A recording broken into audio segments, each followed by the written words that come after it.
مش كفايه علينا حيره كل يوم يا ترى هنتغدى ايه؟ لا ده كمان في المدارس ايه يا ترى بقى هنحط لهم ايه في اللانش بوكس.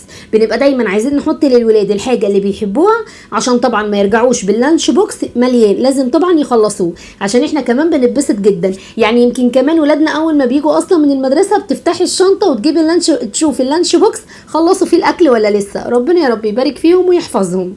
هنا بقى هم اللي اختاروا اللانش بوكس، نزلوا معايا جابوا الشيبسي ده، جابوا كمان الكيكه، جابوا العصير، كانوا عايزين بقى العصير من ده. مفيش اي مشكله لما احنا نكون مانعين حاجه من بره بس نيجي لما الولاد يطلبوها نجيبها لهم مره، ما فيهاش اي مشكله. ربنا يا رب يبارك فيهم ويحفظهم. وبكده بقى كنت جهزت اللانش بوكس زي ما انتم شايفين كده. وهنا بقى كنت بهزر معاهم وبقول لهم بقى مين بقى اللي هياخد اللانش بوكس بتاعه الاول. ايوه كده لازم نهزر مع ولادنا ونفرحهم. وبكده بقى اكون خلاص جهزت كمان اللانش بوكس للولاد وخلاص لبستهم بقى وخلاص هم نازلين. ولازم نعود ولادنا اول ما يصحوا من النوم طبعا يتوضوا ويصلوا ركعتين عشان ربنا يحفظهم ويبارك فيهم، امين يا رب العالمين. وزي ما قلت لكم خلاص كده ابتديت كمان اللي انا عملت اللانش بوكس للولاد، وهو لانش بوكس كده لازم يكون متدلع، لازم كمان تكوني حاطه فيه الحاجه اللي الولاد بيحبوها، صح بقى ولا انا غلطانه؟ وهنا كمان كنت بصور بقى جانا ما كانتش واخده بالها في الاول. المهم بقى بتقول لكم يلا باي، وكمان بتقول لكم ايه، بتقول لكم اعملوا لايك اوعوا تنسوا.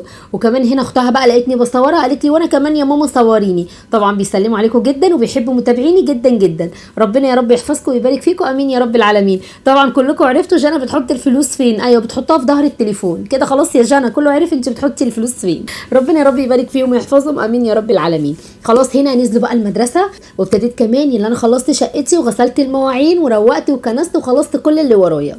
ابتديت بقى كمان جهزت لهم بقى الغدا. طبعا بقى زي ما انتم عارفين طبعا ان انا بحضر اكل من قبليها بيوم عشان تاني يوم كده حتى لو زي ما انا قلت لكم روقت الشقه غسلت المواعين خلصت حاجات تانية ورايا، وكنت اصلا روقت الدواليب. وكانت دايما امي الله يرحمها تقول لي ربنا يا رب يرحمه ويجعلها من اهل الجنه، ترحموا عليها يا بنات.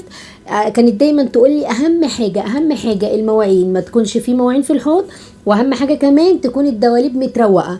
قبل ما تبتدي في الشقه تروحي مروقه الدواليب من جوه هتلاقي الشقه كده راقت. وكمان اللي هيكركب الشقه الغسيل. فوالله العظيم انا عايزه اقول لكم ان كل كلام امي في دماغي وكل حاجه بعملها زي ما هي قالت لي بالظبط.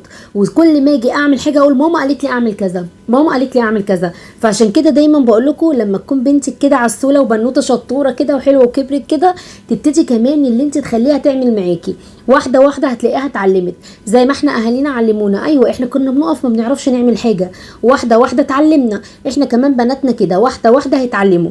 ربنا يا رب يخليكم كده دايما لاولادكم، امين يا رب العالمين. ولو انت بقى ما علمتيش بنوتك مين بقى هيعلمها؟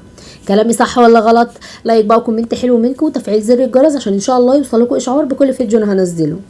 وان شاء الله باذن الله نعمل مع بعض فيديوهات كتير جدا. هنا بقى كنت متبله البانيه قبليها بيوم. خلاص يعني انا هنا كنت متبله البانيه قبليها بيوم. جيت طبعا لما الولاد نزلوا بقى وروقت الشقه وخلصت المواعين ابتديت اللي انا عملت السلطه وحطيتها في التلاجة. وكمان كنت عامله ممبار فخلاص الممبار اتحمر، البانيه كمان اتحمر، فخلاص الاكل سهل. هما الولاد جم من المدرسه بيبتدوا خلاص اول ما يقولوا لي يا ماما يلا بقى يا ماما حضري لنا الغدا، فخلاص ادام الاكل جاهز فهيتحضر على طول. تمام. ابتديت كمان اللي انا قليت البانيه. طبعا قلت لكم على طريقه البانيه كتير جدا قبل كده وشايفين اصلا لونه حلو ازاي وكريسب من بره وطري من جوه وطعمه اصلا خطير. وكمان الممبار هنا كنت حمرته خد معايا اللون الذهبي. وزي ما قلت لكم كنت عملت السلطه وحطيتها في التلاجة. ودايما عودي نفسك لما تيجي تعملي السلطه ما تتبلهاش الا وقت الاكل. يعني انت هتعمليها وزي ما انا عملتها كده وحطيتها في التلاجة جيت طلعتها حطيت التوابل وحطيت خل وحطيت ليمون وابتديت كمان اللي انا حطيت ميه ساقعه يا اما كمان مكعبات من التلج. وخلاص على كده السلطه كمان اتعملت معايا. شايفين الطبق العظمه اللي هناك ده؟ عشق عيالي عشق عيالي بجد. لما تكوني كمان عامله بقى محشي بقى ايه بتنجان، مين بيحب محشي البتنجان زينا كده؟ يا سلام ولادي بيعشقوا عشق. تبتدي كمان بقى تجيبي طبق كده تحطي لاولادك بقى من البتنجان وتحطي لهم كمان ممبار وتحطي كمان بقى من البانيه وشويه السلطه. خلاص على كده ايه الاكل العظمه دي بجد. حضري اكلك كده قبليها بيوم هتلاقي الاكل تاني يوم خلص معاكي بكل سرعه وسهوله وما خدش معاكي وقت ابدا. طب اقول لك على حاجه، جربي تعملي الاكل قبليها بيوم وتاني يوم كده هتلاقي نفسك ايه الاكل خلص معاكي بسرعه. وجربي كمان لما تعملي كل الاكل في نفس اليوم هتدعي لي وهتقولي لا خلاص يا اسماء احنا بعد كده هنحضر اكلنا قبليها بيوم زيك بالظبط. فكلمتي اللي مش هبطلها ابدا ان انت رتبي اكلك ورتبي افكارك ورتبي مطبخك قبل ما تخشي المطبخ. وكمان رتبي افكارك قبلها بيوم واعرفي انت هتعملي اكل ايه. هتلاقي حاجتك واكلك خلص معاكي بكل سرعه وسهوله وما خدش معاكي وقت خالص. وربنا يا رب كده دايما يحسن ما بين ايديكم، امين يا رب العالمين. خلاص كده كنت عملت المحشي، عملت كمان البانيه، عملت السلطه، حمرت الممبار. وايه رايكم في الاكله العظمه دي؟ لا بجد الاكل حلو اخر حاجه.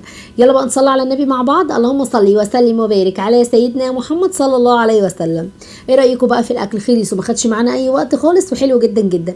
وزي كمان ما بنفكر بقى هيتغدوا ايه، لازم كمان كده نحط كام نوع فاكهه زي ما قلت لكم. يعني لما تبتدي اللي انت تجيبي فاكهه ممكن ما تجيبيش كميه كبيره قوي، وتجيبي كام نوع وكل مره كام نوع. يعني ايه؟ يعني مثلا جبتي جوافه وتفاح وجبتي كمان نوعين من الفاكهه، خلاص خلصوا، ابتدي المره الجايه اجيب نوعين تانيين، فما جمعش واجيب كله مره واحده، بحيث ان مفيش حاجه تفيد منه الولاد وتبوظ حرام وخساره. صح ولا لا؟ خلاص انا جبت نوعين، المره الجايه هجيب 3 انواع، المره اللي بعدها هجيب نوع واحد، وعلى كده. فطبعا بعد ما بياكلوا بقى عايزين طبعا يحلوا. تعالوا بقى نشوف كمان التحليه السريعه الخطيره بتاعتنا النهارده. الفيديو ده ان شاء الله هنزله لكم في فيديو تاني. خلاص، الكيكه بالكريم كراميل، يا سلام على جمالها، ولا كمان طعمها يا سلام، وهشه كده وحلوه جدا جدا. هوريها لكم دلوقتي كمان عامله ازاي. ايوه كيكه الكريم كراميل، هو الكريم كراميل ما يتعملش الا بالبسكوت بس ولا ايه؟ لا ده بيتعمل كمان كيكه. بجد مفيش اسرع ولا اسهل من كيكه الكريم كراميل، حلوه وسريعه وحلوه جدا جدا. بس انا ان شاء الله هنزلها لكم كده في فيديو لوحده، واكيد طبعا شكلها بيتكلم عنها. وانا متاكده لما اعمل لكم كيكه الكريم كراميل، انا متاكده زي ما انتوا عملتوا الكريم كراميل بالبسكوت وكمان بعتولي وقلتولي بجد تسلم ايدك يا اسماء، ده حلو جدا جدا وبقينا نعمله على طول، هخليكم كمان تعملوا كيكه الكراميل نفسها، وبجد هتعتمدوها بعد كده وهتعملوها برضو على طول.